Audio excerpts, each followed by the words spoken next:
All right, so I wanted to get my thoughts out there on this fight before it happens tomorrow. It's going to be for the vacant IBF middleweight title. And yes, these guys are not big names. Yes, these guys' names are not going to dominate the headlines like Devin Haney, Shakur Stevenson, and Inoue, and Tank, and Crawford, and Canelo, and fighters like that. However, this is the home of boxing on YouTube, and we talk about the sport of boxing, not just the big names. Um, it is still a world championship fight, and you're going to have these two fighters competing for the vacant title that was left behind by Johnny Beck. And the winner of this fight will emerge as one of the next, names in the middleweight division. So let's talk about it. On one side, you got Aaron McKenna, the fighting pride of Ireland, versus the fighting pride of Italy, Etinosa Oliha. Let's talk about it because, these are two fighters from countries that do have some boxing history, but countries that haven't necessarily been churning out world champions as of late. So we'll start with Aaron McKenna because this is a name that I've been hearing about ever since Jaron Ennis fought Usima Lima last year. I remember a lot of people were justifying the Usima Lima fight because they said, BT, you don't understand. Lima fought Aaron McKenna on short notice, and I'm like, who the hell is Aaron McKenna, right? So recently, as this fight's got announced, and as even in the development of that fight, I learned who Aaron McKenna was, and good boxer. Was an Irish amateur standout, and things like that. And Aaron McKenna is a guy that when you look at him, has a good reach, tall, rangy, punching power. He's been brought along pretty nicely to this point. Now, it is worth noting that this fight against Oleha will be his first fight in well over a year. He hasn't fought in 14 months. His last fight was last year against a faded version of Liam Smith, and he wound up ultimately outpointing Liam Smith and dropped him in the 12th round. One thing I can say about McKenna that really stands out about him is his stamina.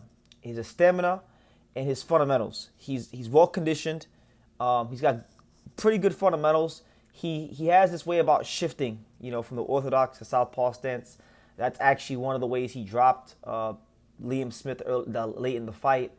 And this is a guy that's a very in his own subtle way a very crude boxer, very polished but also crude in the sense that crude and spiteful in the sense that when he closed the gap and when he gets you at the range he wants, he can't hurt you, right?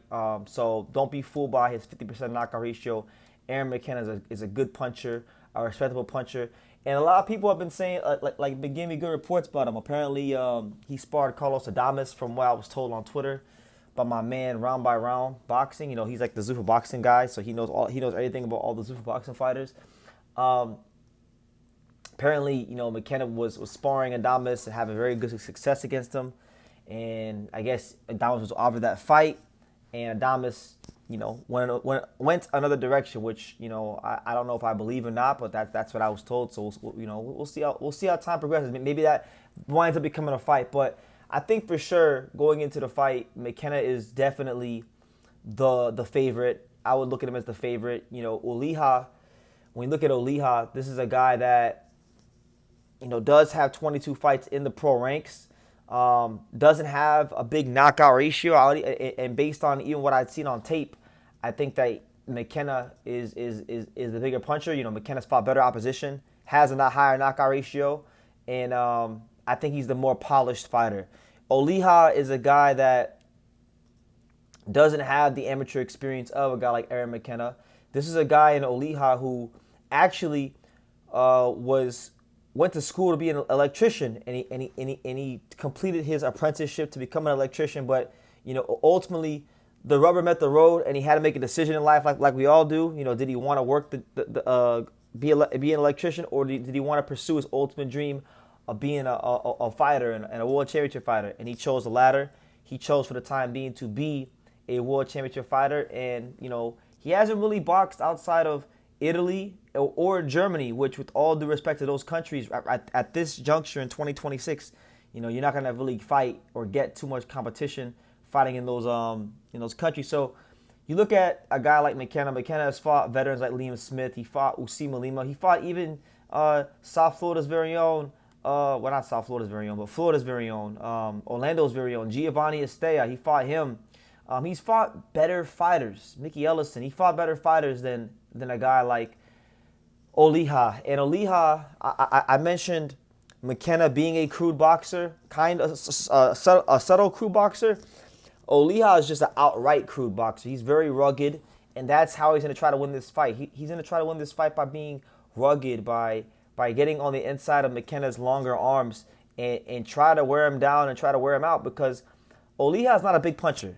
Oleha has he's a guy that likes to fight with a high work rate, fight at a good pace.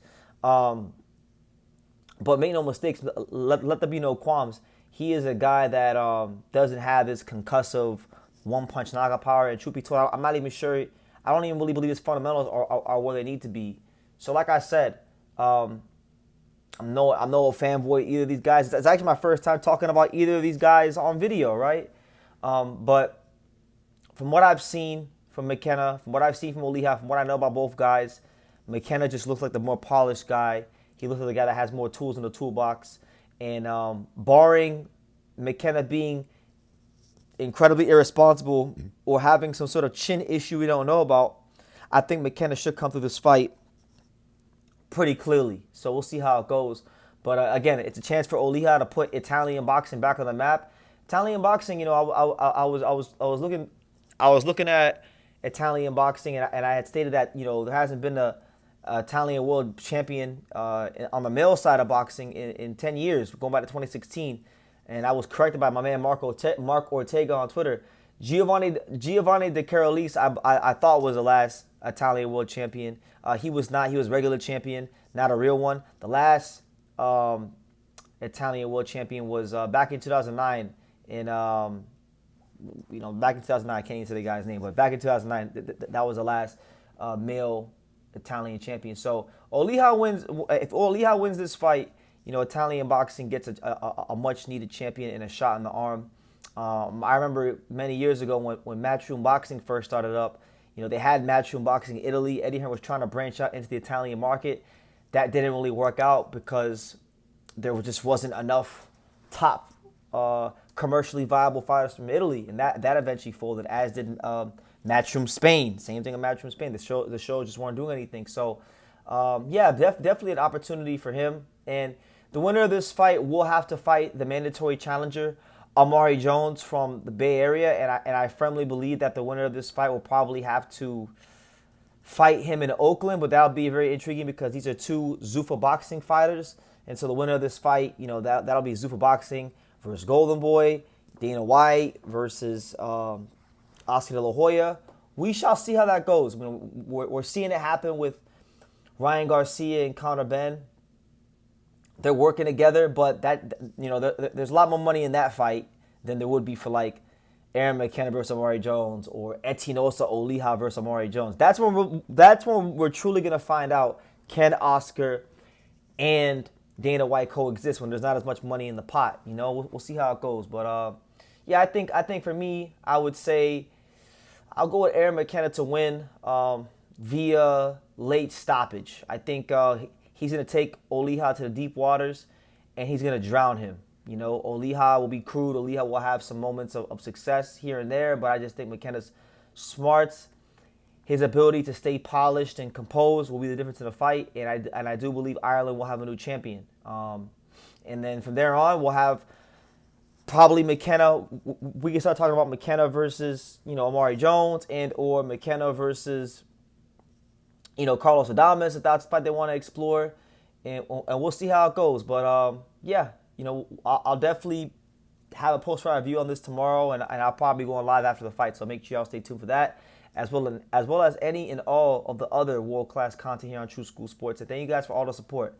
It doesn't go without me saying, and I'd be remiss if I didn't say that I appreciate all the exceptional support we get here on True School Sports. So those are my thoughts on the fight. Aaron McKenna, last thing, I didn't even say this. Aaron McKenna also has a win over Devin Haney in the amateurs. They fought when they were kids. And Aaron McKenna also is friends with Kendrick Lamar, the rapper. Kendrick Lamar used to watch Aaron McKenna train Kendrick Lamar came to some of Aaron McKenna's early fights as a prospect on some Golden Boy shows in Indio, California, at the I believe at the Fantasy Springs Casino, right? So it seems like Aaron McKenna might have a bit of star power, and with him being from Ireland, could be a massive thing for the sport. Irish fans definitely pack the house and get behind their stars and things like that. So yeah, Aaron McKenna seems like the right way to go. So I'll go with him.